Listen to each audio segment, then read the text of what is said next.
Let's speak to one prominent public figure in Nigeria, Aisha Yesufu, who is an activist and organizer. You may remember her from the Bring Back Our Girls movement. She is in Abuja today. I just want to get your reaction, firstly, to what you are seeing on the streets in Lagos. What's going on to your mind? Horror. My reaction is absolute horror. I'm still numb. I can't believe that indeed our military men turned bullets on our citizens and the government decided to kill young adults. Our youth who came out and just simply to say that they want a right to live. And by coming out, they have been killed. It's just horror that I'm feeling right now. Stephanie's report reflecting that this latest incident is just one in a couple of weeks' worth of trouble. The major protests do seem to be occurring in Lagos. President Buhari has finally spoken about this, calling on people to have patience for police reforms.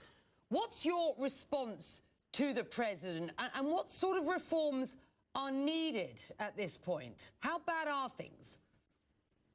Things are absolutely bad. We have a culture of impunity amongst the Nigerian police. And, you know, a situation whereby a Nigerian police will say to you that they will waste you, they will kill you, and nothing will happen to them. They will even tell you the president will not be able to do anything. And indeed, we have seen it with the youth who are constantly being profiled, who are being killed, who are being made, who are being extorted from, coming out to make demands on the president to say to him, stop this killing. And what they have gotten instead is the fact that they have further been killed.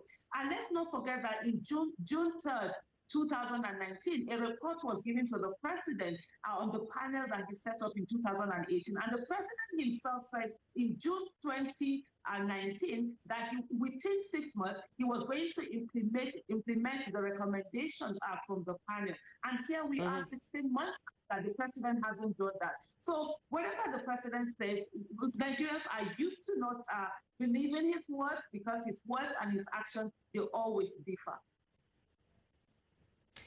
Listen, this story has hit the international headlines. The US Democrat presidential nominee Joe Biden has called on authorities to end the violent crackdown on protesters, calling for the US to stand with Nigerians. We've just got some images in of protests outside the High Commission, for example, in London. What's your message to the international community? And what sort of support does Nigeria, or perhaps I should say, do Nigerian people need to ensure that this isn't a story that slips off the international headlines once again?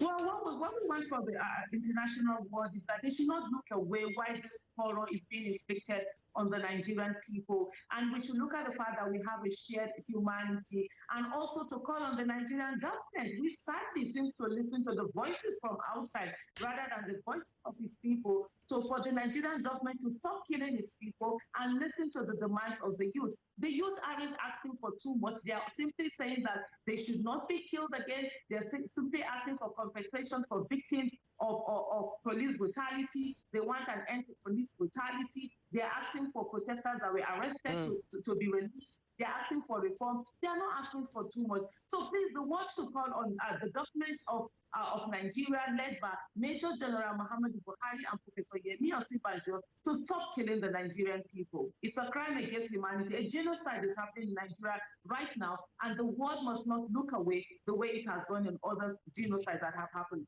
Let's put an end to it. Aisha, will keep our eye on this story. Thank you for joining us.